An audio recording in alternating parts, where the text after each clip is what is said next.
cosa muy rara, lo que está pasando es una cosa muy rara, porque según el nivel en el que estamos, puedes ir a 25 dentro de un museo y 20 en la calle. Que tendría que ser todo lo contrario. En la calle puede ir a más gente dentro de los sitios. Menos.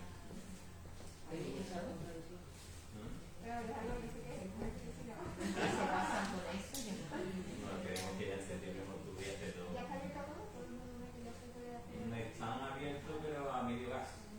La catedral, por ejemplo, siempre tiene dos puertas abiertas, una es para los viajeros individuales y otra es para nosotros con grupo, y ahora mismo pues nada más tiene una abierta una de las puertas, porque tiene mucha gente que en el este.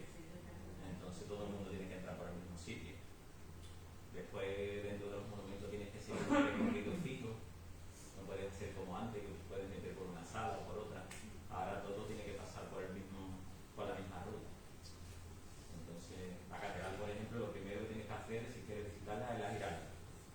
Entonces, eso era una cosa que nosotros dejábamos fascinar, porque si el cliente quería subir, subía, y si no quería subir, pues no subía. Pero ahora es que todo el mundo tiene que pasar por allí. Sí,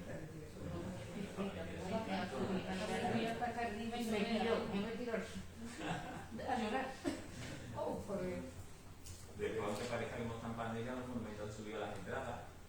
Que tú dices, cuando ahora hemos empezado a preguntar los precios, el Alcázar 2 euros más. Que esto no tienen de pandemia, eso. ¿Para los residentes del Parra? No, los residentes no. Bueno, es que lo que pasa es que hay una cosa peculiar, porque ahora mismo porque no hay mucha gente, pero cuando había mucha gente, tú no podías presentarte allí y entrar directamente, porque tenías que esperar la cola. Entonces la cola lo que podía ser de una hora, que cuando llegabas a la taquilla no pagabas, pero lo que hacían, lo que quieren ya todos, es que lo reserves por internet. Entonces por internet, sea de donde sea, o vengas de donde vengas, tienes que pagar 1 euro de gasto de gestión. Entonces, por un lado era gratis, pero por el otro lado te cobraban el euro. Y ya en todos los sitios, como no hayas reservado, ya es que no te dejan entrar. O se acaban las entradas, no puedes entrar. Para ellos es mucho más cómodo porque se ahorran personal. Y para el cliente te dicen, si reservas por internet, entras directamente. Si no, tienes que esperar la cola. Claro. Todos los monumentos ya te obligan a hacer por guía. Antes muchas agencias decían que el día anterior le preguntaban a la gente, ¿quieren ustedes cuándo van a entrar en la casa? Y decían, bueno, pues de 30 o de 40 decían, pues queremos entrar 20. Ahora ya no se puede hacer, porque el día anterior ya no puedes comprar la entrada. Ahora ya todo el mundo tiene que haber decidido antes si quiere entrar o no. Pero bueno, hay que adaptarse a la situación. ¿No empezamos? Sí. Bueno, pues la visita de hoy la he enfocado un poco en las fiestas de primavera, contando pues 4 fiestas. Vamos a empezar por la feria, después vamos a hablar de lo que es la festividad de San Fernando, vamos a ir después al Corpus y como último, que no sea una feria, una fiesta en sí de Sevilla, vamos a hablar un poco de Rocío, de la hermandad de Rocío aquí de Sevilla. ¿Vale? Entonces vamos a empezar por la feria. ¿Qué sabemos de la feria? Del origen de la feria. No de lo que se ha pasado de la feria, del recorrido y de esas cosas. Que empezó siendo una feria de ganado. Sí, ¿qué más? Venga. Eso vamos a ver la hora de que es una media verdad. ¿Vale? Eso de que la fundaron Catalán y Vasco. Vamos a ver que no es una verdad absoluta. ¿Vale? Entonces vamos a empezar por esta foto, que aquí a la izquierda vemos un rey, con una túnica así de castillos y de leones. ¿Y quién podéis suponer que es? Alfonso X el Sabio. ¿Qué le tocaba a San Fernando a Alfonso X el Sabio? Su hijo. Entonces Alfonso X el Sabio va a ser el que le va a dar el privilegio a Sevilla por primera vez de tener una feria de ganado. No solamente una, sino 2. ¿Cuáles son las 2? San Miguel. La de San Miguel. La de San Miguel en otoño, y la que podríamos llamar hoy en día feria de primavera, que es la feria de abril. Así que desde el año 1256 Sevilla tiene ya el privilegio de tener feria de ganado. Se empieza teniendo feria de ganado, pero con el tiempo, no se sabe por qué muy bien, pues la feria desaparece. La de Sevilla capital. Pero sí tiene auge la feria de algunos pueblos alrededor de Sevilla. Que ya se deja de celebrar. Se deja de celebrar. No se sabe por qué motivo. No se tiene mucha información sobre esa primera feria que se instauró en la ciudad de Sevilla. Estamos hablando de la época después de la Reconquista, donde los cristianos ya toman Sevilla, y una de las fuentes de ingreso de la ciudad pues es la ganadería, y otra pues por ejemplo la agricultura, como siempre ha sido. Entonces con el tiempo, no se sabe por qué, probablemente por epidemia, por guerra, por lo que fuera, pues esa feria de Sevilla capital se pierde. Entonces van tomando auge ferias en pueblos de la provincia de Sevilla y en otras provincias limítrofes a Sevilla, porque recordad, en aquella época éramos reino de Sevilla. El reino de Sevilla englobaba ¿qué? Huelva, Cádiz y Sevilla. Así que todas las tres provincias formábamos el reino de Sevilla. Por eso no sé si sabéis que los castillos, por ejemplo, de la Sierra de Huelva, todo lo que es la parte cortegana, Aroche, todos esos castillos hasta hace muy poco pertenecían a la ciudad de Sevilla. La ciudad de Sevilla, lo que pasa es que con el tiempo, ¿qué hago yo con un castillo en Cortegana, por ejemplo? Entonces se lo da al pueblo de Cortegana. Pero hace muy poco, todo lo que eran los monumentos principales de esos pueblos, de esas tres provincias, pertenecían al Ayuntamiento de Sevilla como sede del reino de Sevilla. ¿Vale? Entonces, contamos que Alfonso X el Sabio nos da esos dos privilegios de las dos ferias de ganadería, una en otoño y otra en primavera. Y la feria, una vez que la de Sevilla decae, que tiene más auge en el siglo XV, es aquella que se ve allí en la esquina. Eso no pertenece a Sevilla, la foto, sino que pertenece a la primera feria que se sigue celebrando todavía hoy en día en primavera, que es ¿cuál? La de Mairena. De la Mairena del Alcor. Así que Mairena del Alcor se funda la feria en 1441 y hasta el siglo XIX se seguía celebrando. Así que el sitio donde los ganaderos de Sevilla iban a vender su ganado era a la feria de Mairena y a la feria de Jerez. ¿Vale?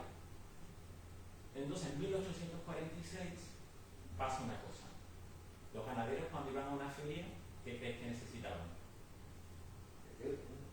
¿Qué necesitaban? Cuando un ganadero iba a una feria con sus animales, ¿qué crees que tenían que darle los ayuntamientos? Espacio, comida, pastos para los animales y beber y agua. Entonces cuando un ayuntamiento organizaba una feria, lo que tenía que hacer darle a los ganaderos era espacio para tener sus animales y sitios donde los animales pudieran beber. Pues en el año 1846 los ganaderos llegan a Mairena y se ven que todo el lugar que tenían el año anterior, el ayuntamiento de Mairena lo había plantado de olivos y lo había vendido a particulares. Entonces el espacio que le dejan los ganaderos para la feria es muy pequeño. Entonces, ¿qué hacen los ganaderos? Quejarse. ¿Y qué hacen? Se vienen a Sevilla. ¿Y a qué le cuentan el problema que tienen? A un catalán y a un vasco que estaban ya metidos en el ayuntamiento. Entonces este catalán y este vasco van a ser los que van a tramitar, podríamos decir, la petición de esos ganaderos que están disconformes en la feria de Mairena para ver si Sevilla capital quiere organizar una feria de ganado. Personas del ayuntamiento, ¿no? Claro, tanto Ramaplata como Ibarra, que eran los nombres de este catalán y este vasco, que estaban metidos como delegados del ayuntamiento. ¿Vale? Así que ese es el germen de por qué en Sevilla se empieza a hacer una feria de ganado. Para que lo sepáis, porque los ganaderos están disconformes en la feria de Mairena, como los han tratado ese año, y entonces la petición de estos dos señores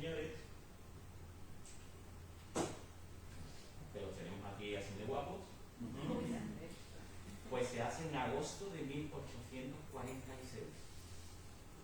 Y lo que se hace no es pedir queremos hacer una feria de ganado. Lo que se dice es queremos poner en uso el derecho que teníamos de hacer una feria de ganado que nos había dado Alfonso X el Sabio. Así que no se está pidiendo nada. Lo que se está diciendo es queremos poner en uso el privilegio que la ciudad de Sevilla tiene desde el siglo III. Entonces, durante esos 6 años no hubo ninguna feria de ganado por aquí cerca, ¿no? ¿6 años que te refieres? Sí, de 1840 a 46, ¿lo contigo? No, he dicho 46. En agosto de 1846, la feria de Mairena en abril.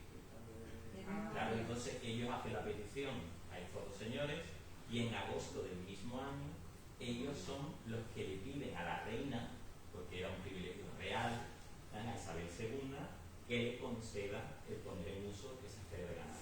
¿Y tenemos la explicación de que sea primero Mairena la feria y después la feria de abril de Sevilla? Porque es más antiguo. Exacto. Claro, Por un tema de antigüedad. claro, esto como las cofradías, lo mismo.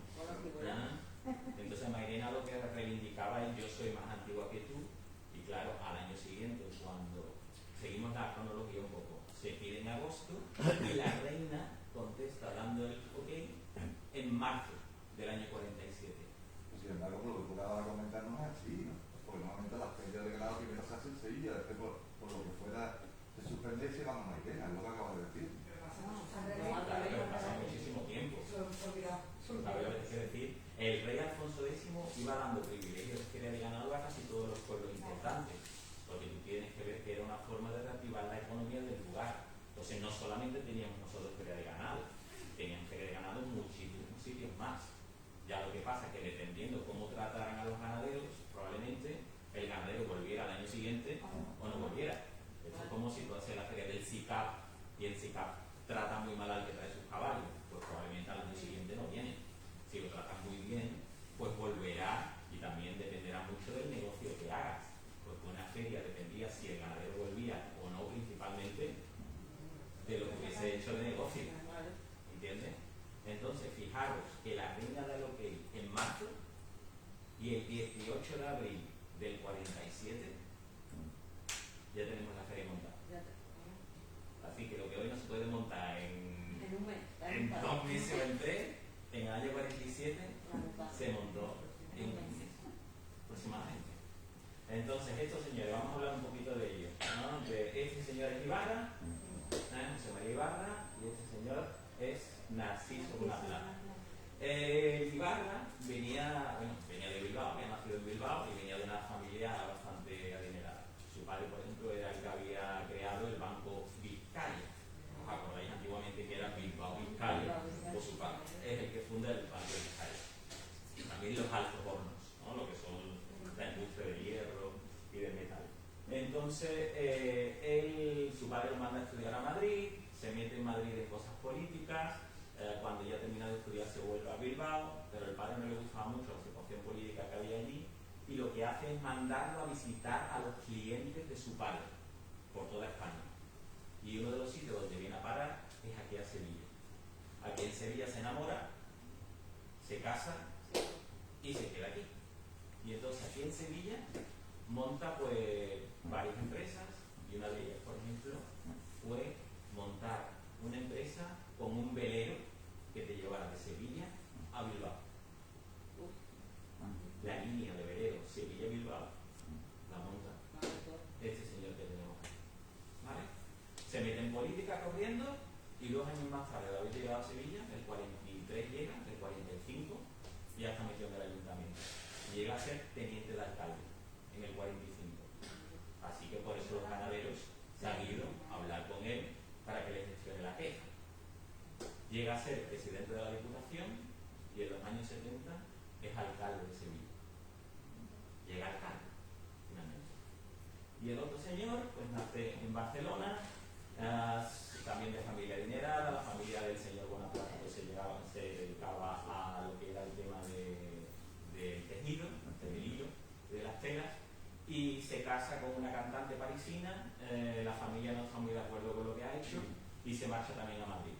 En Madrid monta una empresa con los hermanos, hasta que finalmente decide venirse aquí a Sevilla a montar una empresa de hierros, que la monta en la calle San Vicente, en lo que era el convento de San Antonio, donde está la hermandad del Buen Fin.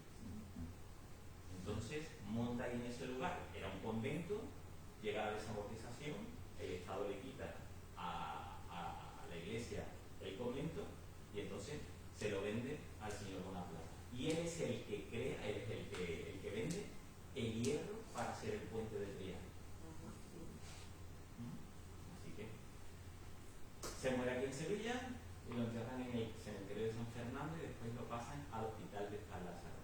San Lázaro de la iglesia también tenía un cementerio y entonces ahí es donde está enterrado el señor Bonaplata. Y sigue ahí enterrado. Una cosa que se me ha olvidado de Ibarra es que la familia de Ibarra, aunque fueran vascos, también tenían muchas tierras aquí en Andalucía. Entonces él, aparte de lo del velero que os he contado, también funda, ¿qué funda? La conserva, ¿no? Claro, Hijos de Ibarra, ¿ah? Que es todavía lo que seguimos viendo en la actualidad. Por la zona de Tomares. Creo que es de los hermanos, ¿no? Sí. Los hermanos tiene la fábrica que se le quemó. Se quemó. Hace años y ya la han hecho. Y se ha levantado en un tiempo récord. En un tiempo récord. Ha empezado a funcionar. Es una de las empresas punteras de la ciudad de Sevilla, podemos decir. Bueno, ¿esto qué es? El Prado, Tenemos aquí. el Prado de San Sebastián. ¿Qué sitio le damos a los ganaderos para hacer la feria? El Prado. Los ganaderos se cuentan, acordaros, la feria se hace en los días, eran solamente 3 días, 18, 19 y 20 de abril. Y los ganaderos podían llegar el día 14. Ese día era el que ya se podía llegar a Sevilla. ¿Dónde ponemos el ganado? Que tenga agua y pastos. ¿Dónde los ponemos? ¿En qué sitio? ¿Cuál se os ocurre? Preguntar. Tablada.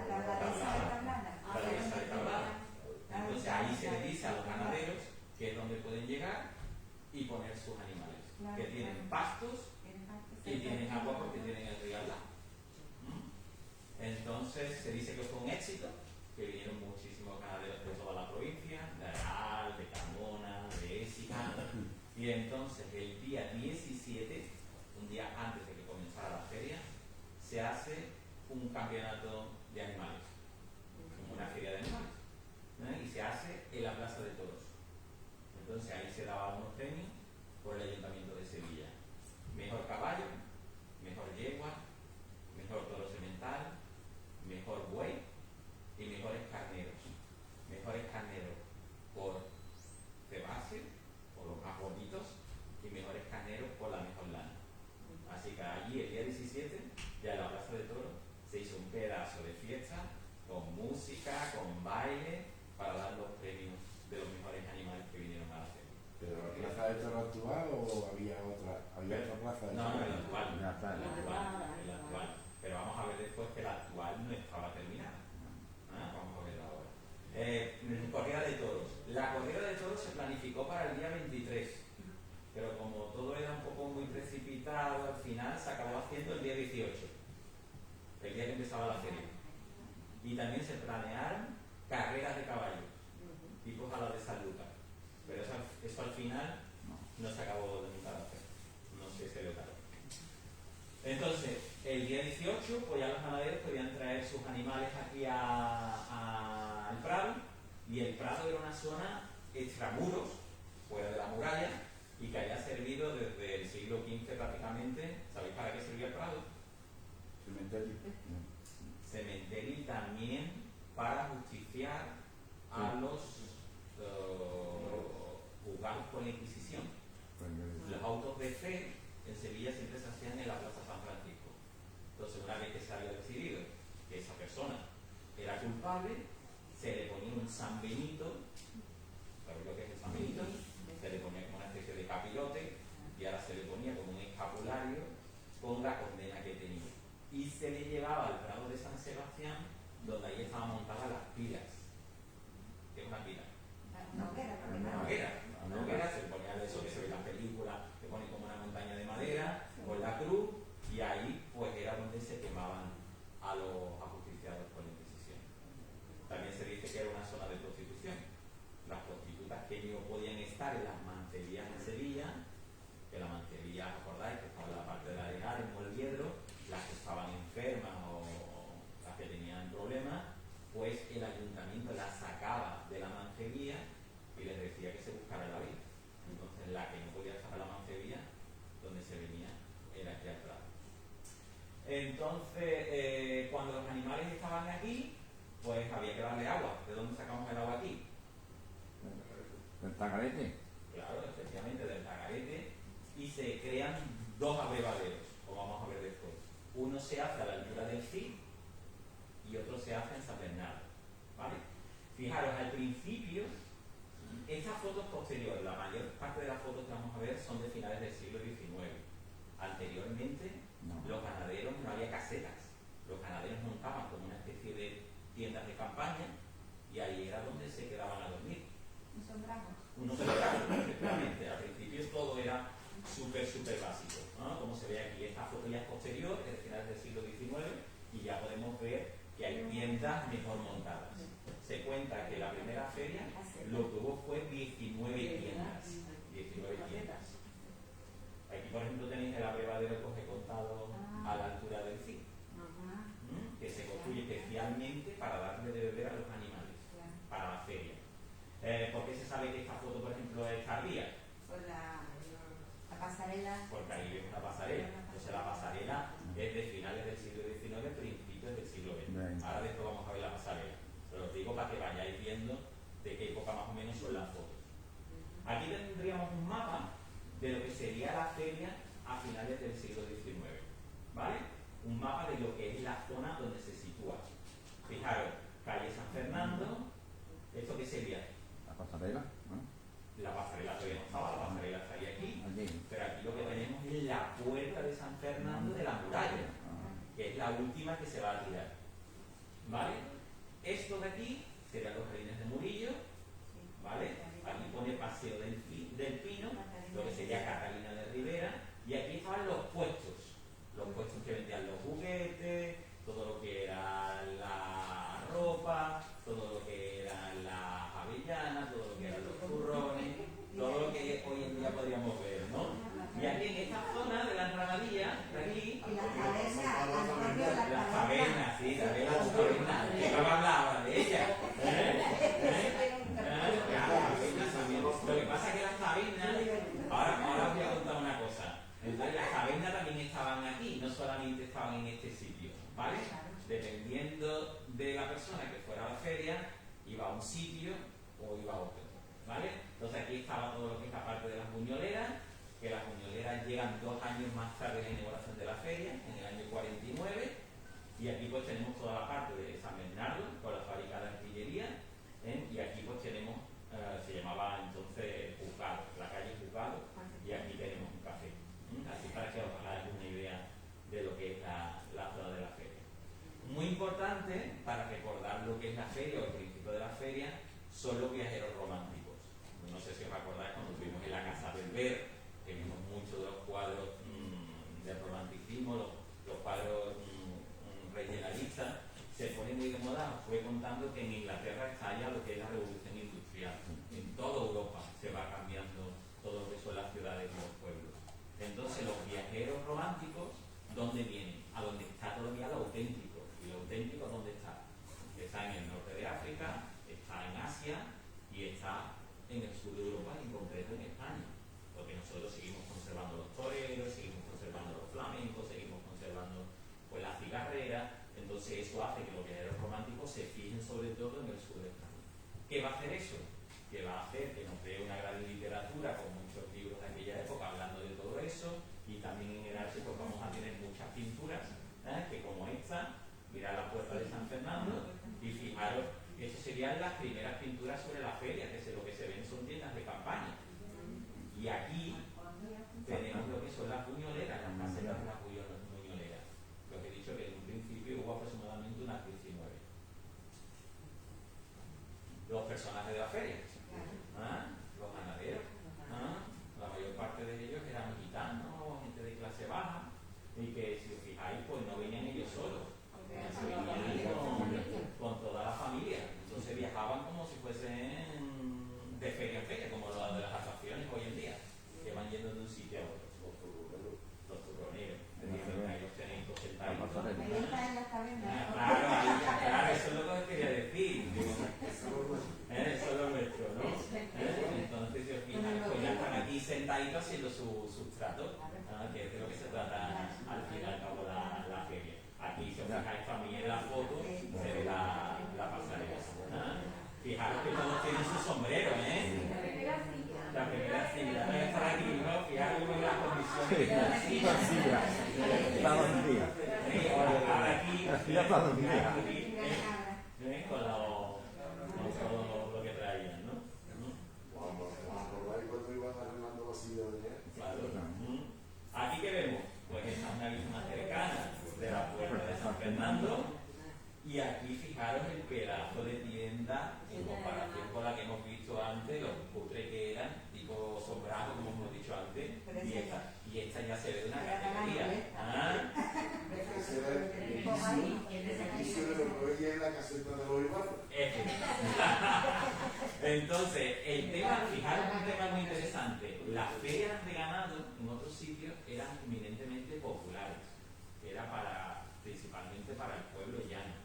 Pero aquí en Sevilla tuvimos una familia que se llamó los Montpensier, que estos se apuntaban a todos, fuese del pueblo, fuese de la nobleza, ellos lo mismo iban a Rocío, que iban a la romería de Barne, que iban a la feria de Jerez, que se apuntaban aquí a la feria de Sevilla.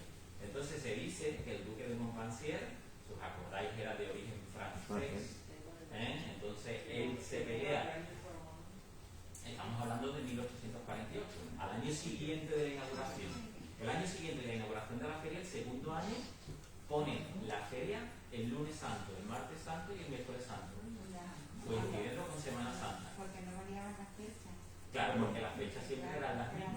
Entonces había dos cofradías que salían el domingo de Ramos, que eran la amargura y el amor, y lo que se le dice a la amargura y al amor que cambien de día y que se vayan para el jueves. En los primeros 3 días hay que celebrar la feria. Y eso sería una cosa impensable, que la feria coincidiera con la Semana Santa. Entonces se dice que al año siguiente, en la segunda edición de la feria, el duque de Montpensier monta una caseta a la puerta de su palacio, en el Palacio de San Telmo. Y el segundo, eso no es el segundo año, porque hemos dicho que la caseta la monta en la puerta del Palacio de San Telmo, ¿vale? Y al siguiente año, dice, esto aquí en San Telmo, en la puerta, esto está muy alejado del meollo. Entonces, él dice que monta su caseta al lado de la puerta San Fernando. ¿Y qué dice? Que aquí voy a poner yo a mis criados para que aquí nada más que entre la gente de la nobleza igual que yo. Entonces eso sería, podríamos decir un poco, el germen de las casetas privadas. ¿Y pagaban en esa época por montar casetas ahí o...? No, en aquella época no. Nada, pagaban, ahora vamos a verlo después, pagaban las puñoleras y pagaban las atracciones. Pero montar las casetas no. Montar las casetas era una cosa pública. Fijaros que aquí detrás se ve como una carpa muy grande. Y esto, ¿sabéis qué era? La caseta del ayuntamiento. Esa sí era libre. Entonces el ayuntamiento tenía que montar una caseta. ¿Por qué tenía que montar el ayuntamiento una caseta? ¿Por qué pensáis que se montaba la caseta del ayuntamiento? Para cobrar los tributos. ¿Para qué? Para cobrar los tributos, ¿no? Claro, para los tributos y también pues si había peleas entre los ganaderos. Porque tú imagínate que tú me vendes a mí un caballo y ahora el caballo a rato cojea. Entonces tú me has engañado. Entonces, ¿quién es el que pone paz entre los ganaderos? Aquí habría sería como una especie de juzgado de guardia para tratar todos los temas de los ganaderos y también para guardar el orden dentro de lo que era la feria. Porque cuando se bebe, ¿qué se pasa? ¿Qué pasa cuando se bebe demasiado? Porque el orden se altera. Entonces el ayuntamiento también tenía que decir, aquí el que pongo orden soy yo. Esa era como la caseta del ayuntamiento. Entonces el duque de Montpensier, el duque de Montpensier lo vemos aquí con su esposa. ¿Su esposa quién era? María Luisa.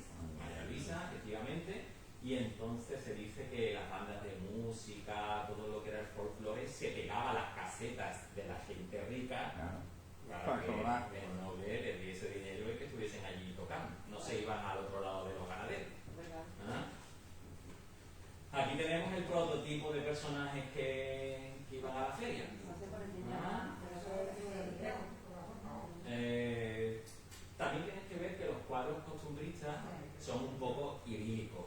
¿No? El tío que pintaba no pintaba a lo mejor al ganadero en plan cutre, sino que pintaba al majo y la maja, que eran los personajes por antonomasia del pueblo en aquella época, en el siglo XIX, en Andalucía.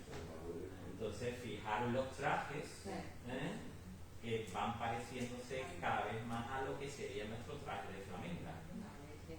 Que vamos a ver después.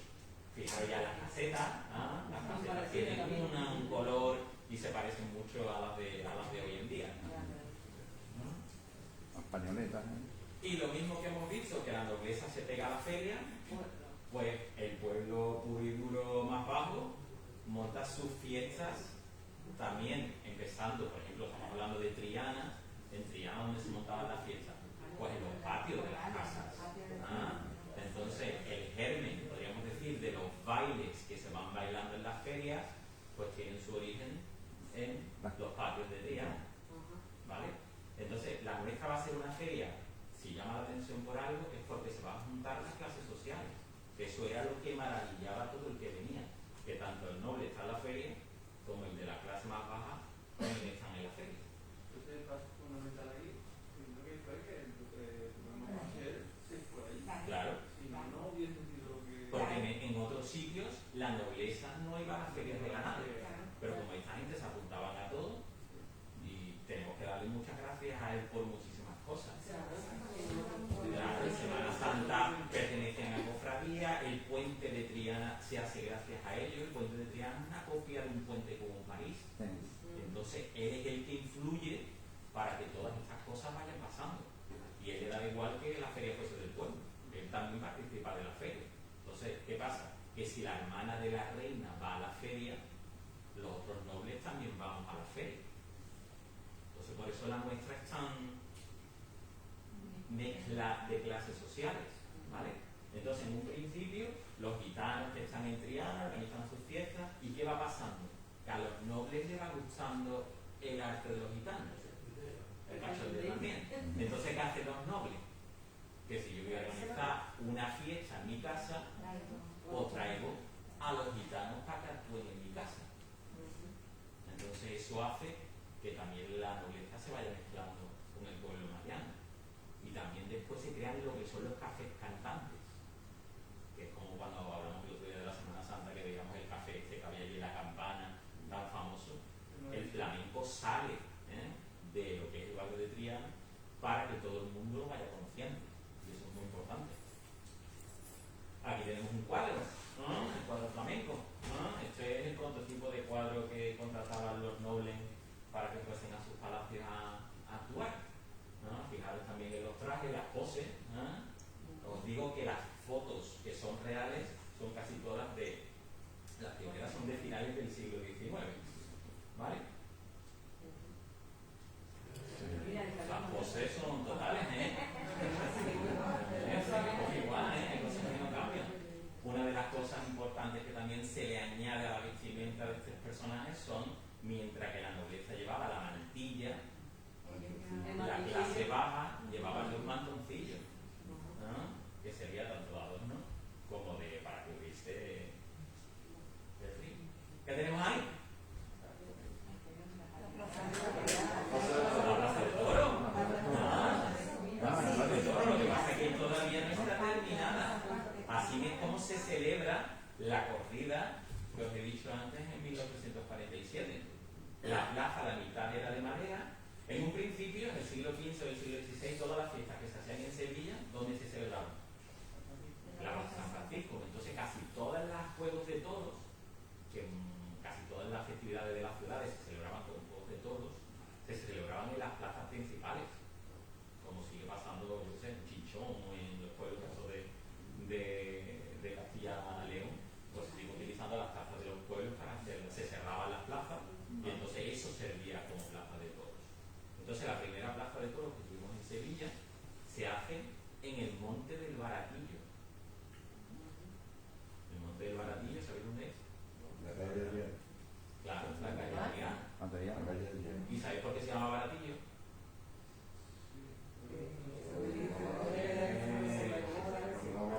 Porque se hacía allí un mercadillo de cosas baratas.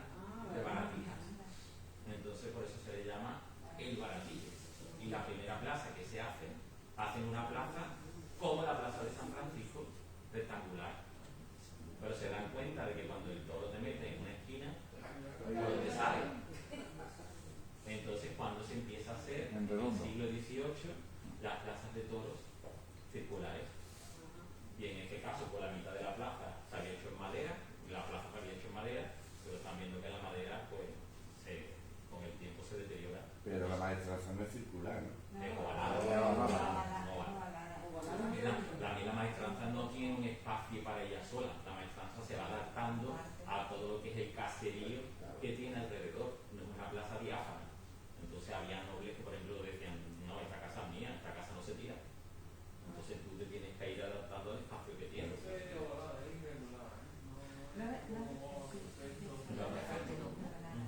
No. Entonces, la primera corrida que tuvimos, como os he dicho, se celebra el 18 de abril. Y las estrellas del toreo en un mes no se pueden contratar, porque las estrellas del toreo ya están cogidas. Que eran Cúchares y Paquilo. Cúchares era un torero. Sí, pero yo... El arte de Cúchares. Sí, pero Y yo la decía Gartijo, ¿no? Cúchares. Yo Oh, estaba confundida. Mm. Puede ser Cúchares. Entonces se contratan a 3 toreros, así de poca monta, ¿no? 2 de Sevilla y 1 de Cádiz.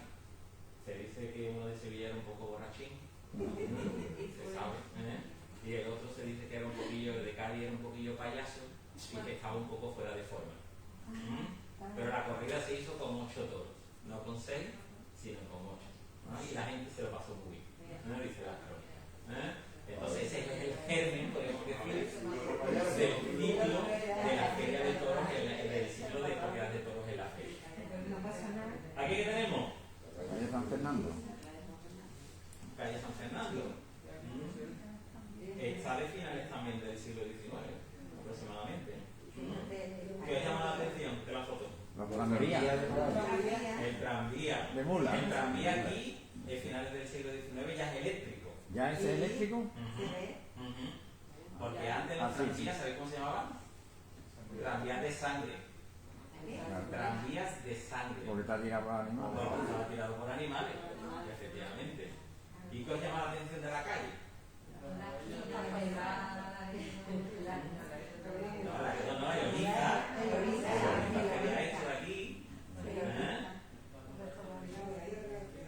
La muralla esta de la izquierda, fijaros, que esto hoy en día no está.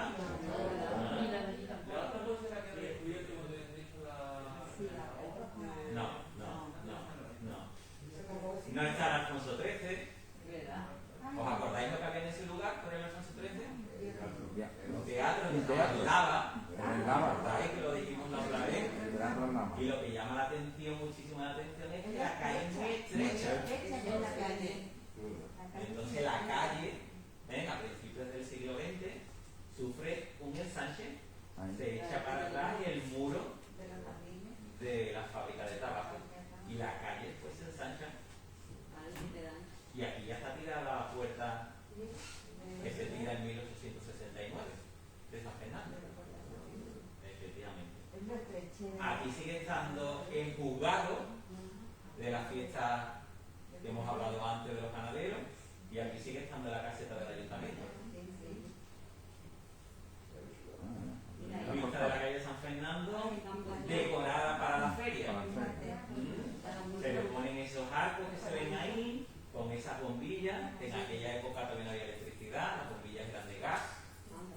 Y aquí, si os fijáis, lo que se ha hecho es como una especie de portal. Aquí tenemos la casetita esta que se veía en el lado de la izquierda, al lado de la garita, y aquí fijaros la portada que se le ha puesto. La portada primera que tuvo la feria fue la puerta de San Fernando. Vale. Cuando se tira, pues ya se van poniendo diferentes portadas efímeras. Nos quejamos del paseo de caballo y en día con mucha gente. ¿Quién ha dicho que a finales del siglo XIX no había gente? Yo creo que esta gente aquí siempre habéis movido, Fijaros lo que es la enramadilla y todo lo que son los cocheros, porque como hemos dicho, la fiesta ya ha introducido a los nobles. Y los nobles quieren ser vistos. Antonio, ¿el suelo era de la rueda también o...? El suelo no, el suelo era tierra. También tenéis que ver que cuando se producían las inundaciones, había años que no se celebraba la feria, porque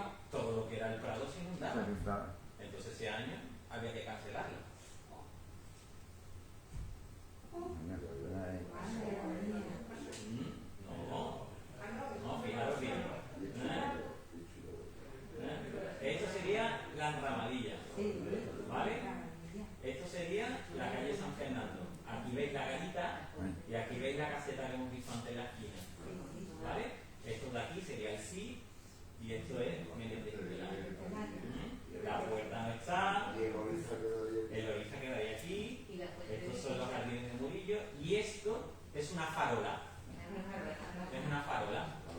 ¿Ah? Es una farola que se pone después de haber tirado la pasarela. Exacto. La pasarela está hasta el año 21, como vamos a verla después, y entonces del 21 hasta el 29, que en el 29 es cuando pone la fuente que tenemos hoy en día, se van poniendo diferentes cosas. Una de ellas, pues lo que es la farola. ¿Está en algún sitio ahora? No, la farola ya esa se perdió. Igual que vamos a ver que se perdió la pasarela. ¿Dónde está la pasarela? Está en un pueblo, ¿no? En Sevilla. Eso lo quedan por tratar. La pasarela se vendió por Chacara. ¿A dónde? Por Chacara. La vendieron al peso. Aquí veis un poco la Tan evolución bonita. que Que la tiene el mitad traje por chatarra. de la Por mama. andar. Se dice que procede de las danzarinas, de las bailarinas, de la época del siglo XVIII. Esto está ya abandonado. Es una obra de Y ingeniería. aquí pues tenéis el típico traje de la mama que hemos visto antes en el cuadro. Hay que saber dónde ponerlo. Y ahí sí Muy que la ponen. característico que seguimos manteniendo los trajes de flamenca, es lo que se llama faralá. Faralá es un galicismo, viene de Galicia y significa faralá, ¿qué significa? Volante. Por eso decimos traje de faralá, traje de volante. Fijaros aquí. Arte teníamos, yo creo, un montón, ¿eh? No sé para comer, pero arte nunca ha faltado. Fijaros en los diseños, en los estampados de la ropa, fijaros que esté un poco peculiar. Lo ves con las flores, las peinetas. Ellos siempre tocados con sombrero. Los zapatos, fijaros cómo llevan los zapatos para bailar. Los Los zapatos zapatos, no les fallan.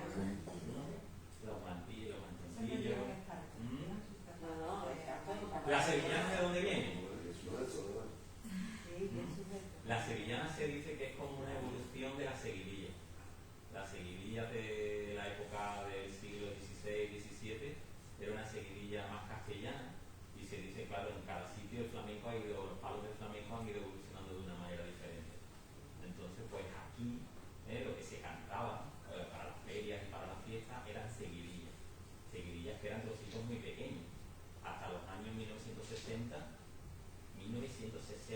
estamos hablando de hace prácticamente 60 años, no se tenía la estructura que se tiene hoy en día de una sevillana, que son los cuatro palos, ¿no? Juntos, hablando con la misma música y con la misma temática. Entonces eso, hasta los años 60 del siglo pasado, no se hace así, aunque nos parezca que la sevillana puede parecer una cosa muy antigua. Así que hasta antes, hasta eso, eran seguidillas solamente. ¿Vale? Fijaros esta foto, que graciosa, y está muy simpática, ¿eh? Y eso que están en un kiosco de agua. Sí, es una foto que está coloreada, es una foto, fijaros en un detalle, es una foto que está coloreada. Fijaros el vaso de agua aquí abajo pone kiosco de agua, aunque no se vea. Y yo creo que el que ha coloreado la foto, lo que les ha puesto, a los vasos les ha puesto color de cerveza. Cosa que normalmente cerveza no se bebía, porque se bebía era vino. Manzanilla. Pero muy simpático, que es aparte de los sonrientes que están estas dos, que yo creo que ya están contentas, son los mantones de Manila. Los mantones de Manila, que solo solían llevar las cigarreras. Porque entonces, cuando el tabaco venía de Asia, de Filipinas, los fardos venían envueltos con telas de seda y las cigarreras, cuando los desembalaban, se quedaban esas telas de seda y después los adornaban. Entonces, probablemente estas cuatro señoras que se ven aquí pues fueran cigarreras. Claro, el peinado, fíjate. Claro, sí, se decía que para robar el tabaco se ponían como unos moños muy grandes para meterse el tabaco dentro de lo que era el Y moño. sacarlo de las fábricas. Por eso los soldados estaban en las garitas y las cacheaban. Esa fotografía pone a un amigo que ha ganado un premio en la lotería. Sí. De 1906. En Tenéis la 1906 fecha. había ganado un premio en la lotería.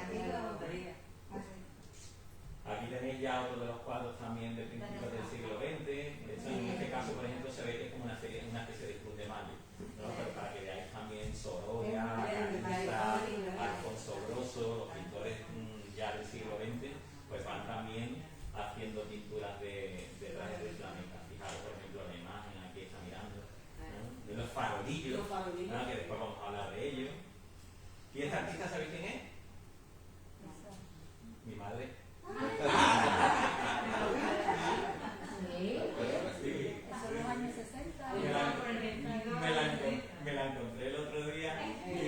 pones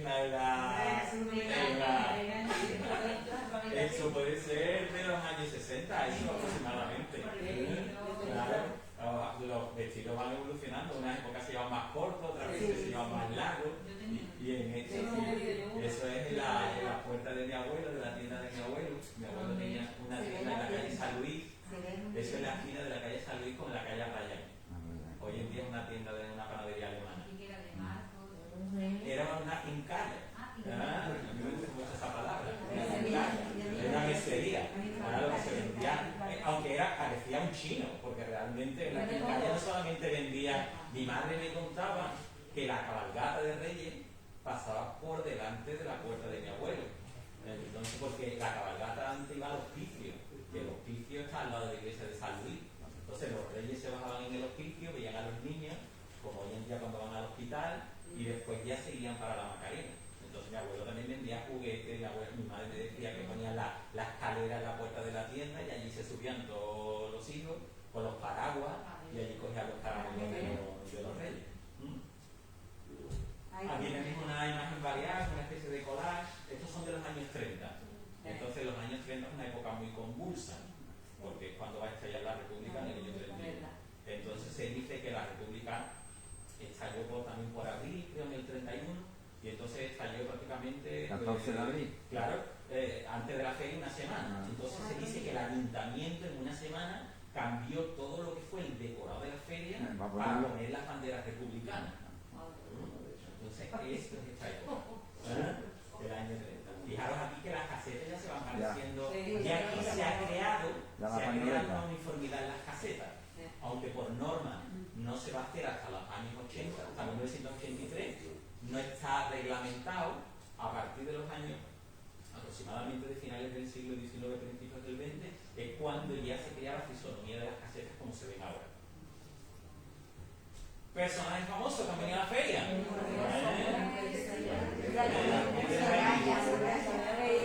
Fijaros, a mí la que me ha llamado más la atención ha sido la duquesa de Alba.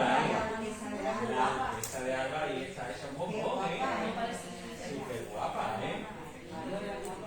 Tenemos a Viviana, a Garnier, a Audrey Hepburn, la princesa Soraya, Orson Welles, Jackie Kennedy y Grace. Aunque él no se viste de flor. No, bueno, que va, me parece que tiene poco alto. ¿Y esta quién es? Esa es la reina Victoria Eugenia.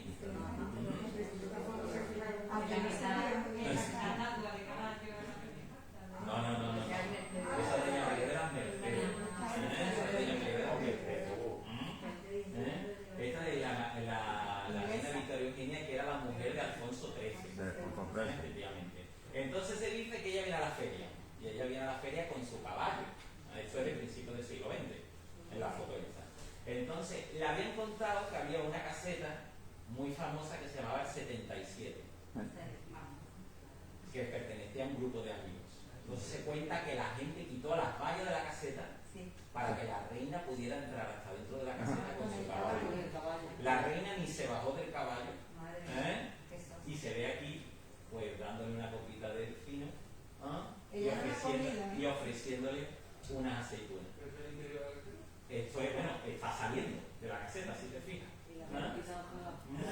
Entonces, había dos personajes, esto era de un grupo de amigos que eran unos cachondos, ¿vale? Entonces, había dos personajes en el grupo que eran la leche.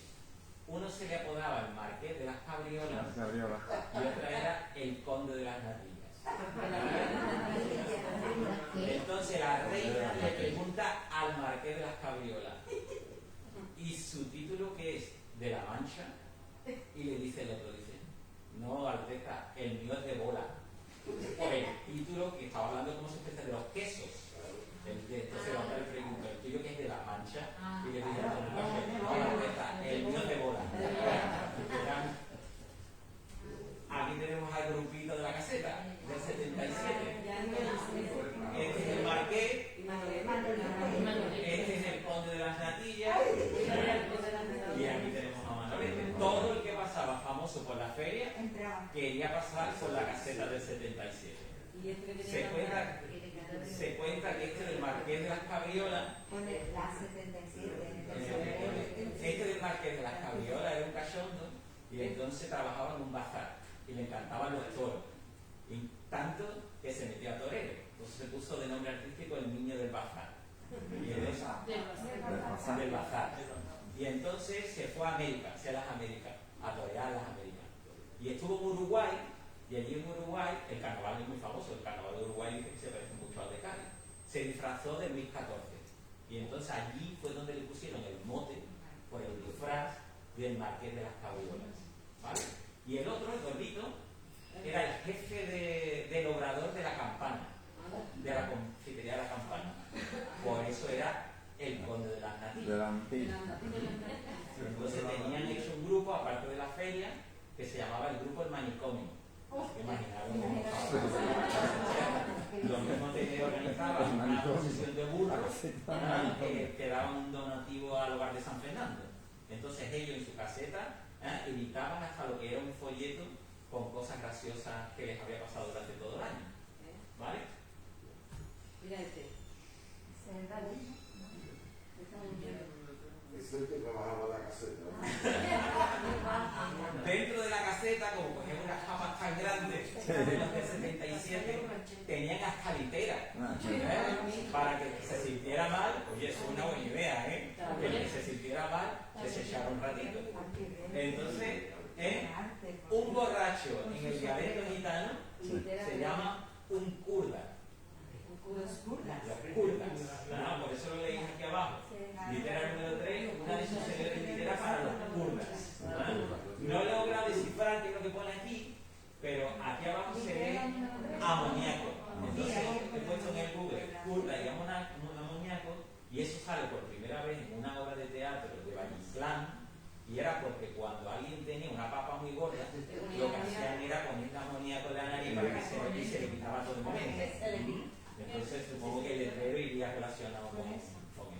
¿Vale? Él está ahí plácidamente. Él está ahí de la gloria, con su vino aquí, que le está muy bien, su sombrero, y ahí está, listo para despertarse y empezar otra vez. ¡Oh! ¡Pues la feria! Ya yo creo que conocéis alguno. ¿Sabéis que el Pali es una sevillana? ¿Habéis escuchado una sevillana? La sevillana dice así. Dice, Sevilla tiene una deuda Sevilla. Una calle con su nombre en la feria de Sevilla. Tiene una deuda Sevilla con aquel gran extranjero que de tan lejos venía. Viva la gracia del mundo, viva el arte y el cachet. Murió queriendo a Sevilla, viva Pepe Lejos.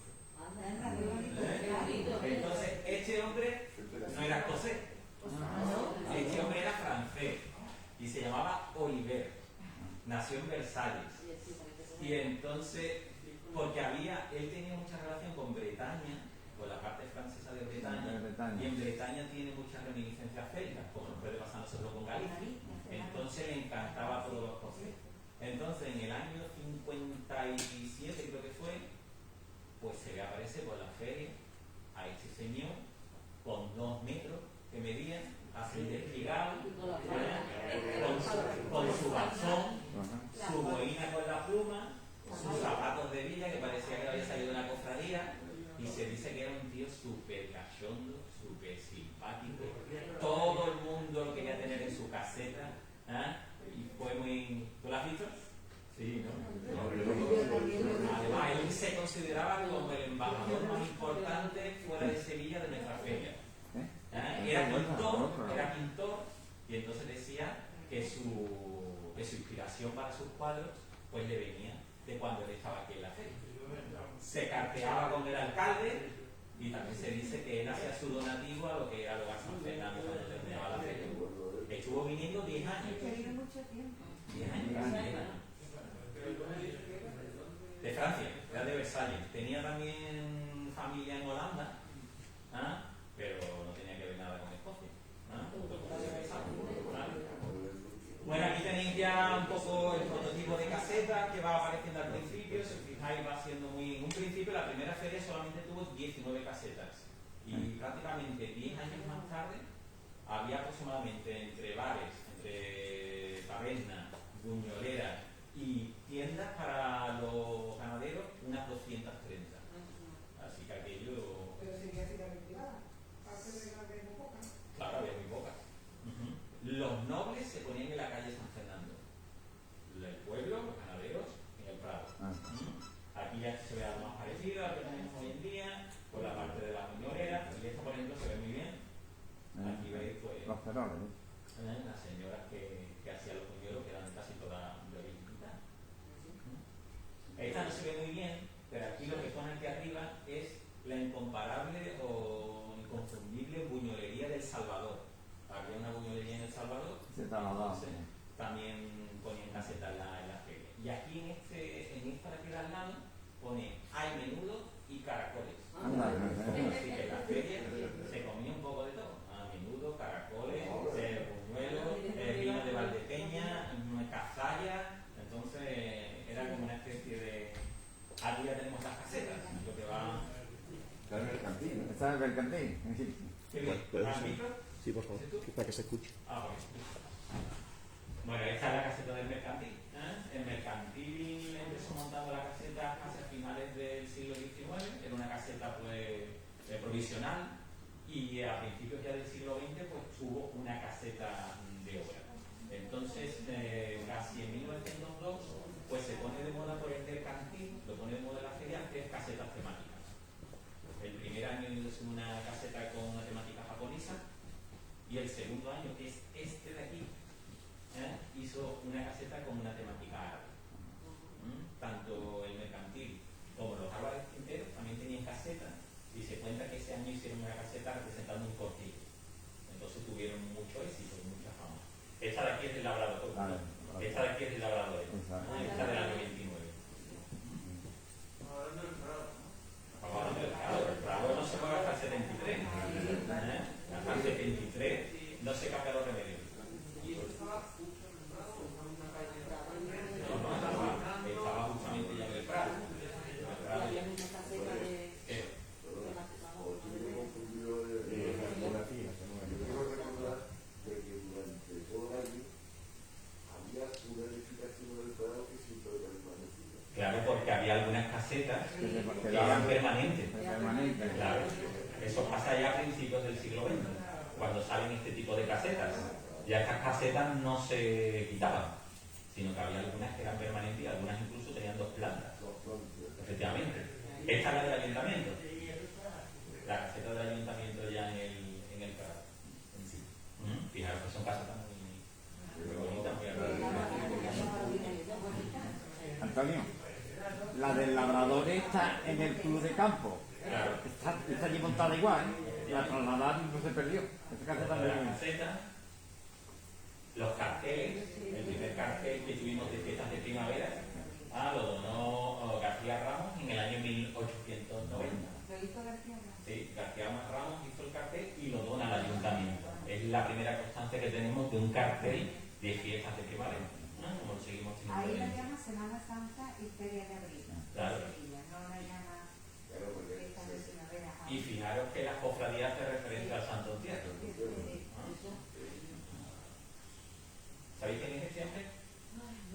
Gustavo Vacarisas. Gustavo Vacarisas, que nace en Gibraltar, es el que pone las normas para las casetas, para las fisonomías de las casetas y el que trae los farolillos. Que los farolillos era una cosa que se desfilaba mucho en Italia, en las fiestas de Italia.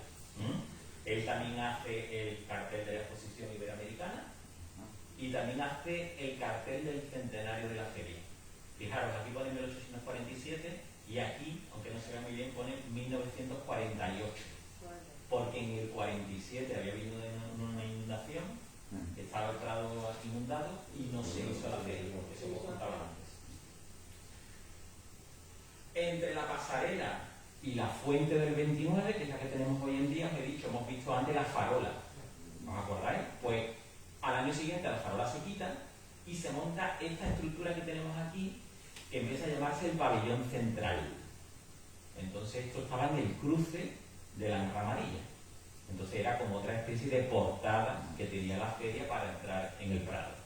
¿Vale? Si os fijáis, tenemos el pabellón y aquí tenemos la portada. Interesante que se ve aquí es el águila bicéfala, que es el escudo de Carlos V, porque se estaba celebrando ese año el aniversario de la boda de Carlos V con Isabel de Portugal en la cama. Ya está iluminado. Y ahí ya tenemos electricidad. Entonces fijaros lo bien que se ve, lo bonito que se ve. Aquí tenemos una vista del día del pabellón central con las banderas, se adornaba de flores, se adornaba de guirnalda. Y fijaros la vista aérea, San Fernando aquí, y fijaros lo bonito que se veía todo lo que era la zona ya iluminada. Fijaros en las casetas, lo veis aquí ya no están en la enramadilla, aquí están ya dentro de lo que es el Prado. ¿Vale? Esto es el Hotel Inglaterra con los coches de caballo esperando a la puerta a los que se hospedaban en el hotel. El Hotel Inglaterra es el más antiguo que tiene Sevilla, es de la época del siglo XIX. La pasarela, de finales del siglo XIX, y estuvo hasta 1921, pesaba 80 toneladas. Estaba hecho completamente en hierro y lo que servía era pasar de un sitio a otro, con una pasarela peatonal. Y en el año 21, desgraciadamente, pues se produjo un ensanche de la avenida y no se le ocurre otra cosa sino que desmantelarla y venderlas al peso, y les dieron por el hierro de la pasarela 45.000 pesetas. Y ahí acabó la pasarela. Mucha gente le llamaba en Sevilla la mini Torre Eiffel. Qué pena, ¿verdad? Que se estuviera todo el día. Fijaros que la pasarela se convirtió durante algún tiempo en portada de la feria. Entonces pues se adornaba también para todo lo que es el tema de la feria. ¿Qué tenemos ahí? La calle del infierno, las atracciones siempre han existido. ¿Qué atracciones pensáis que ha habido en la primera feria? Las atracciones y las buñoleras pagaban impuestos. Pero los impuestos que pagaban iban a instituciones benéficas. No se los quedaba el ayuntamiento. ¿Vale? Sería lo mismo. ¿Qué atracciones pensáis que hubo en el año 1847? Títere, que García Lorca es el que introduce de nuevo los títeres en el teatro, y tenía una obra muy graciosa que se llamaba Don Cristóbal y la señora Rosita. Don Cristóbal es la típica historia del abuelo médico con dinero que va buscando una chica joven para casarse, y a la madre de la chica le interesa sacarle los cuartos al abuelo. Entonces doña Rosita pues tiene amantes, tiene 5 hijos, y le intenta convencer a don Cristóbal que son suyos. Entonces don Cristóbal siempre lleva una porra en la mano y le pega durante toda la obra a Toki, y esos son los que se llaman los títeres de cachiporra. Entonces los niños se los pasaban chavalitos, efectivamente. ¿Sabéis qué es eso? No. Eso se llama, era otra de las atracciones de la feria del 47, se llama un cosmorama. Cosmorama. Un cosmorama era que ponías el ojo y podías ver diferentes imágenes que te llevaban a otro mundo. Lo mismo te llevaban a un monumento, que te llevaban a un paisaje, que te llevaban a un río. Entonces todo el mundo era como un caleidoscopio, del ojo, y algunas veces pues las imágenes se movían.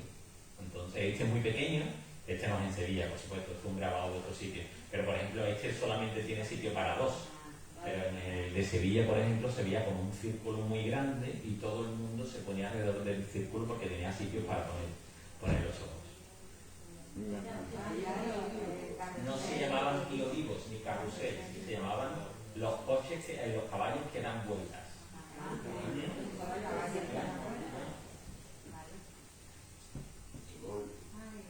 El típico caballo de cartón, cuando iba la gente a las ferias se hacía la foto. Eso era un típico recuerdo de las ferias. También estamos hablando del siglo XX. Y otra de las cosas que también se solía hacer era la típica foto de estudio también, con el fondo de la giralda, que se ve muy bien, los azulejos como si fuesen de la Alcázar, con las columnas árabes, y eso era una foto para la posteridad. Y si hoy en día tenemos problemas para aparcar, pues mira, siempre podemos aparcar en la Plaza España. Fijaros, todo el mundo que venía al Prado, pues donde se salía a aparcar en la Plaza de España. Y hasta aquí la feria. ¿Ah? Ahora San Fernando. ¿Os ha gustado la feria? Sí. Graciosa, ¿verdad? Se descubren muchísimas cosas.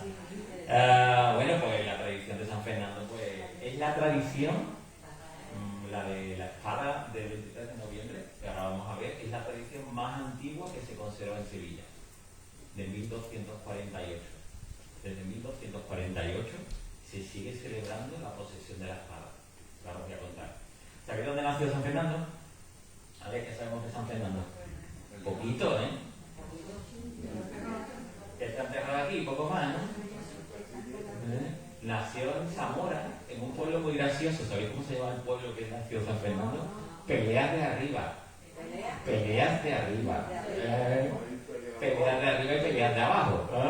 Se piensa que lo de peleas viene más que nada por la lucha contra los árabes, no porque se peleara con otros pueblos. Entonces se cuenta que su madre se llamaba Berenguela, era reina de Castilla, y su padre era Alfonso IX, por eso él le pone a su hijo Alfonso X, y era rey de León. Entonces su madre iba por la ruta de la Plata y se puso de parto, y por eso parió allí en ese pueblo de Peleas de Arriba. Entonces pues como sabéis, pues se dedica a conquistar todo lo que es la parte. Él une las dos coronas, tanto León como Castilla. Y entonces él también, muy interesante, es el que pone, el que dice que a partir de aquel entonces se habla castellano. Hasta aquel entonces se hablaba latín, pues él es el que dice, junto con su hijo Alfonso X el Sabio, que a partir de ese momento el pueblo va a hablar en castellano, no en latín. ¿Vale? Aquí tenemos la típica son, si os fijáis, representa la misma escena, la entrega de las llaves de la ciudad de Sevilla. ¿Perdón? El azulejo este está en la maestranza. Aquí tenéis el primitivo escudo de lo que fue la unión de los dos reinos. 3 castillos y un león. Posteriormente evoluciona a 2 castillos y 2 leones, que es lo que vemos hoy en día. Aquí tenéis la escultura de Pedro Roldán, del siglo XVII, y esta es la procesión que sale en la actualidad en el corpus. Siempre se le representa con la espada en una mano y con la bola del mundo en la otra, efectivamente. La espada de San Fernando. ¿Sabéis cómo se llama la espada de San Fernando? Otra cosa que tampoco sabemos. La del Cid, ¿os acordáis cómo se llamaba? Tritona. Pues la de San Fernando, Lobera. Lobera. Como el lobo, pero Lobera. Así es el nombre de la espada de San Fernando. Entonces la espada pertenece a la Catedral de Sevilla, está en la Catedral de Sevilla. Y entonces el 23 de noviembre, el día de la reconquista de Sevilla, el día de San Clemente, pues se hacía desde el siglo XIII una procesión por lo que eran los alrededores de la catedral. Y está estipulado que la espada la lleve el alcalde de Sevilla, no por el mango, sino por la hoja. Y esto es lo que se ve en esta foto. Están dándole la vuelta a la catedral. ¿Puede darle para usted? Tiene un...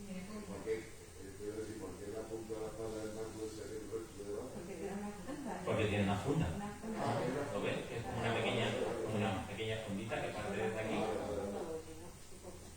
Entonces hoy en día en la actualidad pues se sigue haciendo. Y entonces, era más joven, ¿no? claro, el pendón. Vamos a diferenciar entre 2 pendones que vamos a ver ahora. Uno es el pendón de la ciudad, que se lo tiene el ayuntamiento, y este es el pendón de San Fernando. El pendón de San Fernando, bueno, espera,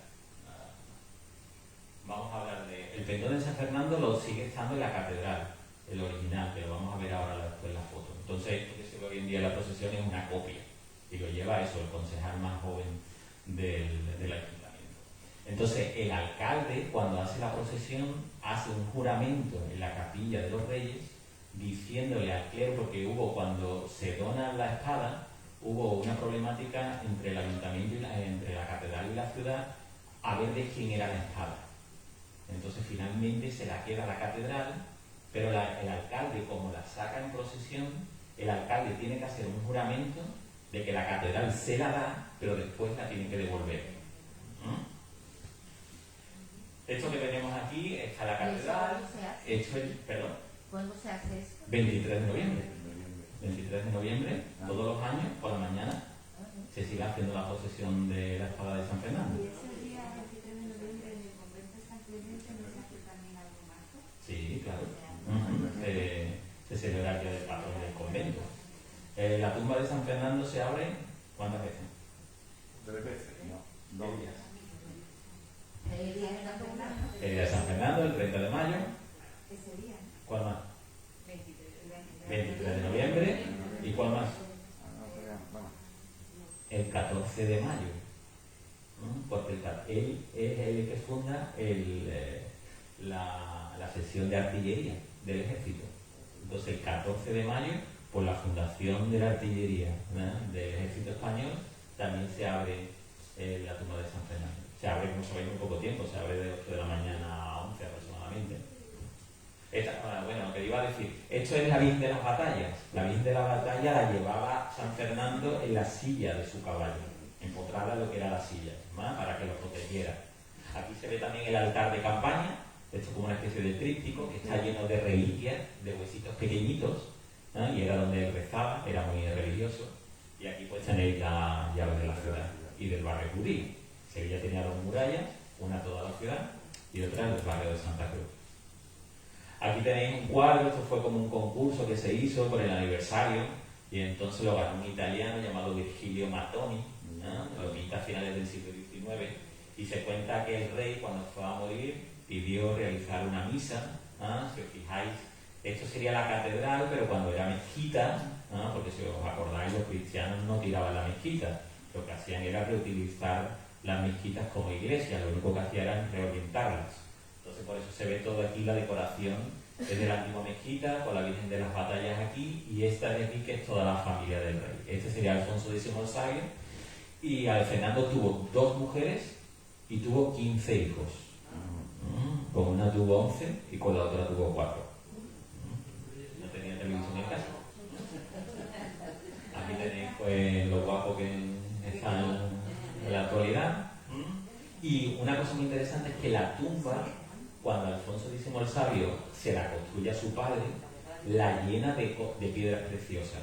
Era una tumba súper lujosísima y con una corona de oro. Entonces Pedro I, el que construye el Alcázar, en el siglo XIV dice que le va a quitar todas las piedras a la tumba porque seguramente eso algún día lo van a robar. Y una vez que se las quitó, ya no han vuelto a aparecer nunca. Las vendería él porque les haría falta para alguna batalla o alguna guerra. Aquí tenéis el epitafio que le pone su hijo Alfonso X el Sabio, y se lo escribe en 4 idiomas: en latín, en castellano, en árabe y en hebreo, en judío, que se puede seguir todavía hoy en día leyendo en la tumba. ¿Y esa dónde está? Esta inscripción en la tumba, por la parte de detrás. Pero Claro, es la parte que no ves. que no se ve. Claro, efectivamente. Desde principios del siglo XVII, en 1620 aproximadamente, se le pide al Vaticano que lo reconozca como santo. Pero el Vaticano funciona dependiendo del dinero que le aportes.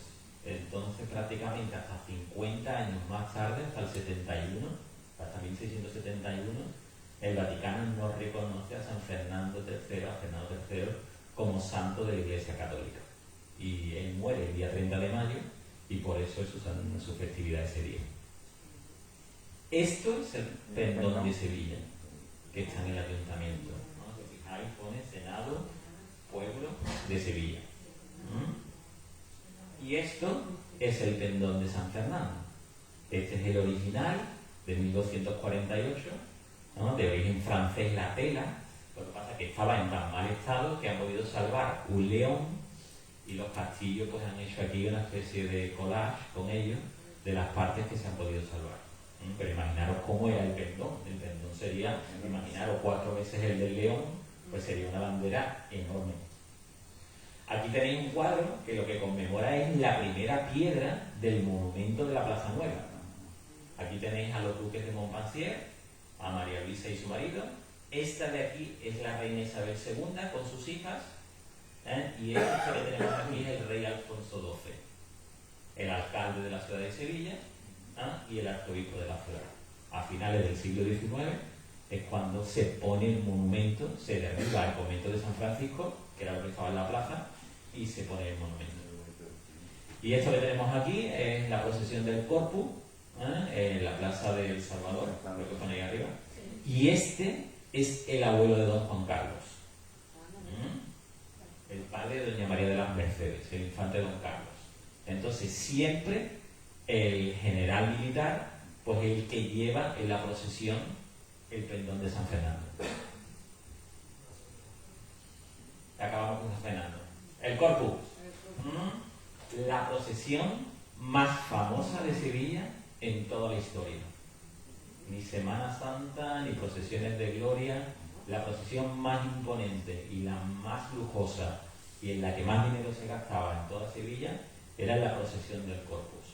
Se cuenta que la procesión del Corpus o la festividad del Corpus parte de una religiosa que había en Bélgica que le pide a su arzobispo instaurar un día en la archidiócesis para adorar el cuerpo de Cristo.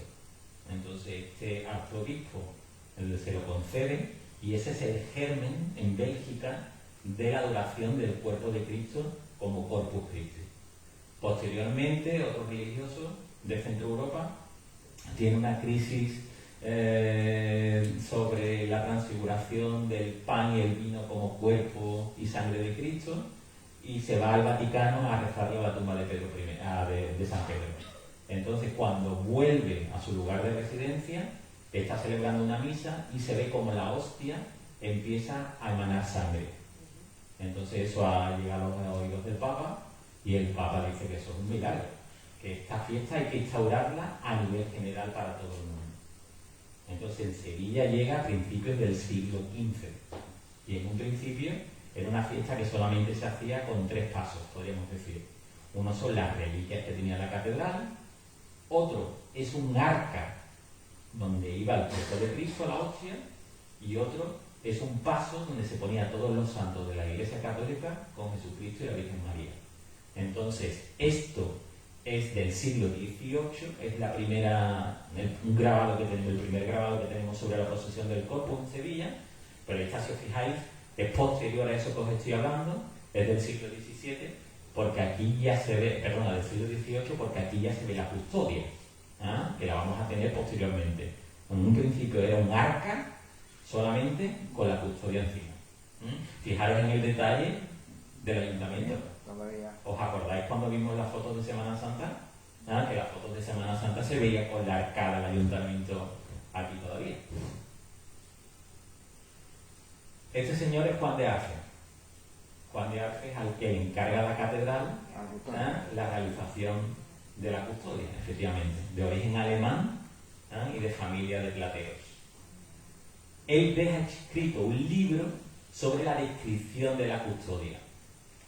El libro es de 1587 y aquí tenéis su firma, donde le dice a la catedral, detallándole a la catedral todo lo que ha hecho en la obra. Es muy interesante, la pieza tiene casi 500 kilos de plata y sabéis cómo era el contrato entre la iglesia y los artistas, ¿no?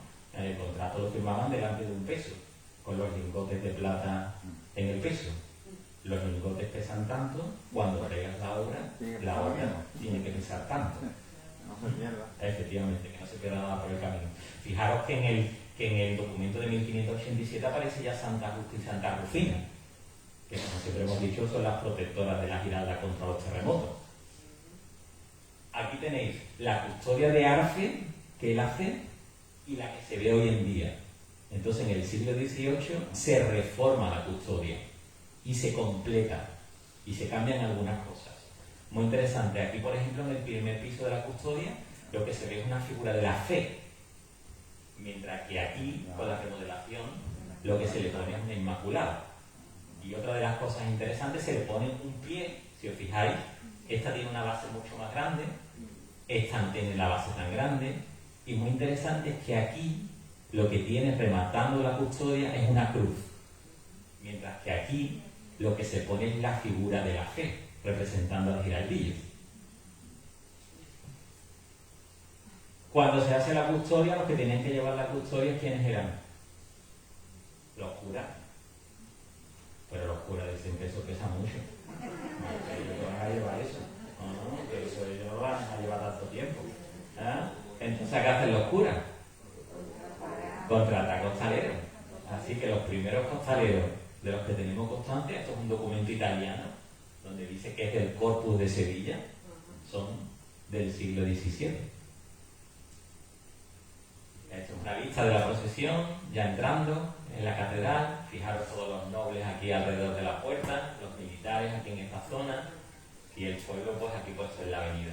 En un principio casi toda la procesión era gremial, ¿ah? Estaban representados todos los gremios y la procesión se formaba con los santos de los gremios.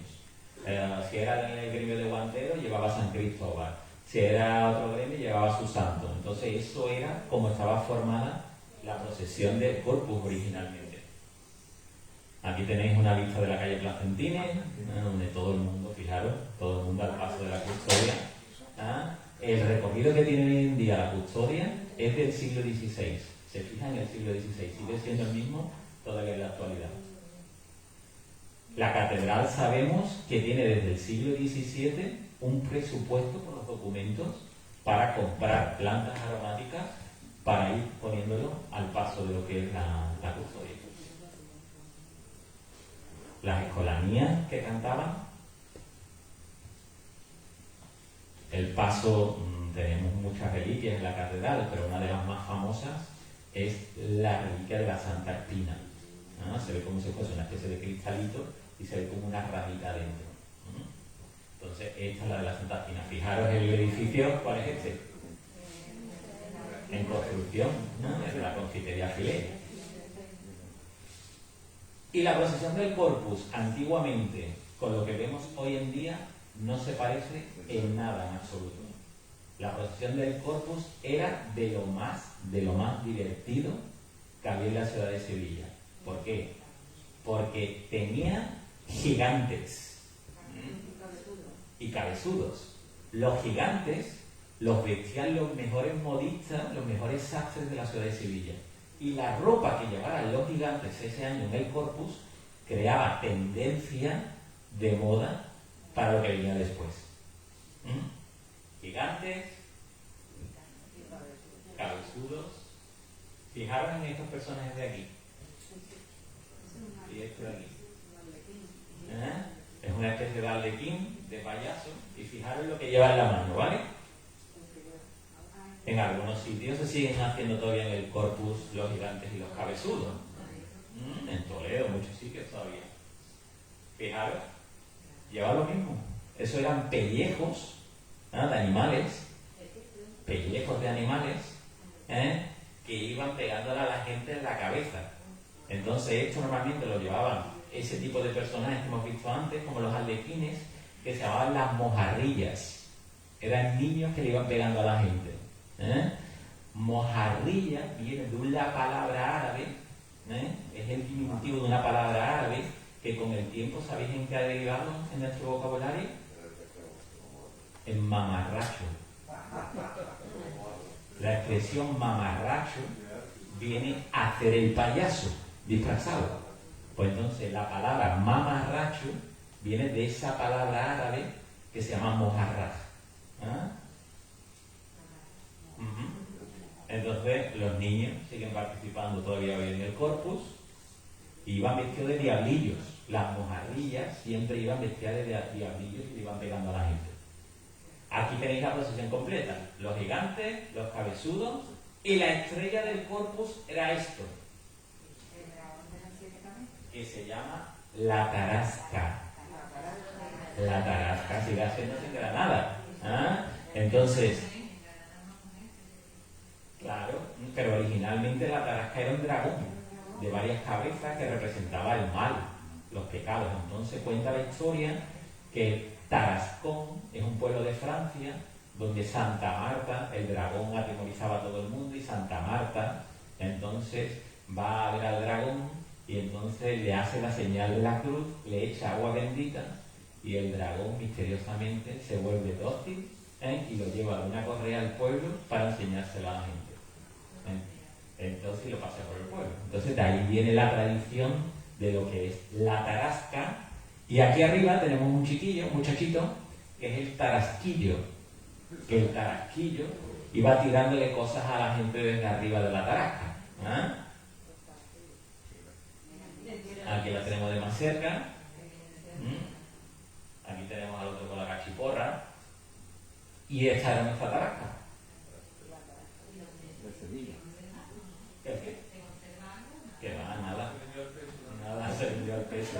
Aquí tuvimos la mala suerte de que tuvimos un acto obispo en el siglo XVII llamado Palafox, que no le gustaban ni los bailes, ni el cachondeo, ni la tarasca, ni nada de eso. Entonces Palafox empezó a decir que eso había que quitarlo de la procesión. Entonces dice que se formó un año, una increíble, fueron a la audiencia le dio la razón al pueblo. Una vez que se la dio ya era la 1 de la tarde y el arzobispo decía que ya había pasado el mediodía y que ya no se podía realizar, que los excomulgaba a todos. Y entonces finalmente, con el beneplácito del rey, en el siglo XVIII, pues se dijo que la tarasca, los bailes obscenos, porque había un baile que se llama la zarabanda, que era de los indios americanos. Entonces era un baile que hacían las mulatas. Porque claro, en la procesión estaba representado tanto el bien por los santos como lo malo, ¿no? Por la negra bailando, el dragón con las cabezas, los niños quedando a la gente. Era como para que todo el mundo viera la diferencia entre el bien y el mal. Y en algunos sitios pues se sigue conservando la tarasca. Esta creo que es de Valencia. Aquí veis la tarasca y Santa Marta, ¿no? Por ahí abajo. Esta es la de Granada de este año. Entonces se ve el dragón y se ve a la chica arriba, que probablemente sea Santa Marta, la que representa. Entonces, claro, en Granada la sigue vistiendo un modista, un sastre elegido por el ayuntamiento. Es como una cosa muy importante, una tradición. Y esta era la de Madrid, la tarasca de Madrid. Los seis se bailan 3 veces al año. Carnaval, Corpus e Inmaculada. Carnaval y Corpus de rojo. Inmaculada de azul. Aquí tenéis algunos de los pasos que salían en el Corpus. Aquí, por ejemplo, tenemos Santa Ana, con la Virgen y el Niño, en Jesús de Gran Poder, en Jesús de la Pasión. Aquí tenemos la pastora de Capuchino, aquí en la Plaza San Francisco. Claro, hay pasos que salían, ya te digo, había gremios que traían a sus imágenes. Aquí tenemos la Sagrada Familia, con San José, la Virgen y el Niño. Y a Rocío pues quería un poco, representándola a todas, y quería un poco la imagen de la Hermandad de Rocío del Salvador. Porque me parece muy interesante, porque se cuenta que el germen de la devoción de la Virgen del Rocío en Sevilla llega en parte por un párroco que hubo en Almonte, que lo nombran párroco del Salvador.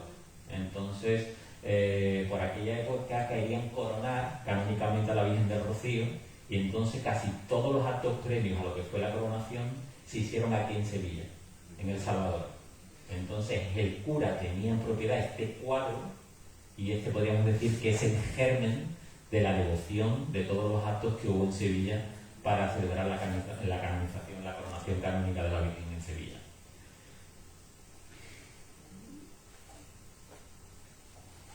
¿Esto que da aquí qué es? Esta no es la Virgen del Rocío de Almonte, es la Virgen del Rocío del Salvador, la que se llama popularmente la Lotera, porque sale el 22 de diciembre. El 22 de diciembre, que no haya tocado la lotería, si se da una vuelta por aquí por El Salvador, puede ver la procesión.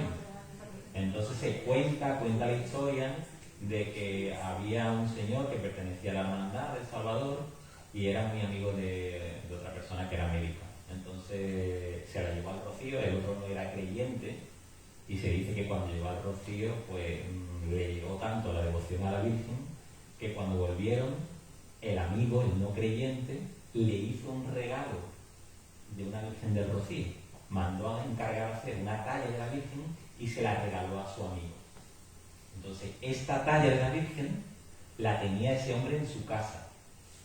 Ese hombre tuvo una hija y se la regaló a la hija. Y finalmente la hija se casa en El Salvador y la dona a la iglesia. Entonces, la Hermandad del Rocío de Sevilla lo que hacía era ir con esta Virgen, que es lo que se ve aquí, en la carreta, hasta San Juan de Alfarache. En San Juan de Alfarache dejaban a la Virgen y ya montaban el Sin Pecado para ir a la ermita. Cuando volvían de vuelta, tomaban otra vez a la Virgen en San Juan y venían entrando en Sevilla con la Virgen del Rocío. Aquí tenéis el Sin Pecado, este es el antiguo, el que se llama de las Estrellitas, ¿no? Y este es el que se ve actualmente. La Hermandad del Rocío de Sevilla le aprueba las reglas en los años 30, pero con la condición de que no peregrina al Rocío. Así que en un principio son solamente hermandad aquí en Sevilla. Hasta los años 50, que piden por favor que les cambien los estatutos y que los dejen peregrinar. Entonces le dan el beneplácito, pero siempre con las condiciones de que nunca se cruce con la de Triana. Yo creo que era un poco tema de Triana, que no quería que hubiese otra hermandad en Sevilla, ¿no? ¿Sabes? Porque todas las normas que le ponen, todas las pegas que le ponen es para que no se cruce con la de Triana, que no acampe en el mismo sitio que Triana, todo está relacionado con la otra hermandad. ¿Y la de Triana que es más antigua? La de Triana es más antigua, efectivamente. Esta sería el número, creo que la de Salvador es la número 29, mientras que la de Triana creo que es la número 6, creo que es una cosa así. También tenéis que ver que hay más hermandades que hoy en día tienen un número más alto, pero antiguamente eran más antiguas. Porque, por ejemplo, la de Sanlúcar de Barrameda creo que era la número 2 o la número 3. Lo que pasa es que antiguamente, si no asistías a la romería, te penalizaban y te quitaban de la nómina, te ponían la última. ¿Vale? Entonces, fijaros que en un principio, cuando peregrinan al Rocío, no tienen carreta. Esto es el paso de la Virgen de las Aguas.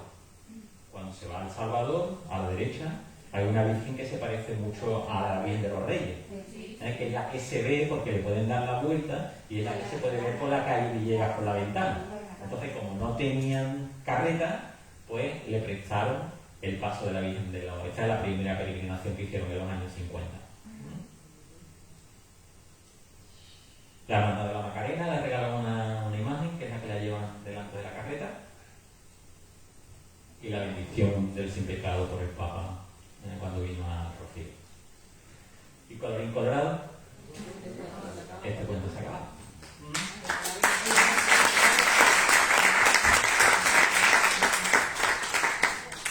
Bueno, hemos hecho un recorrido bueno por un poquito 100.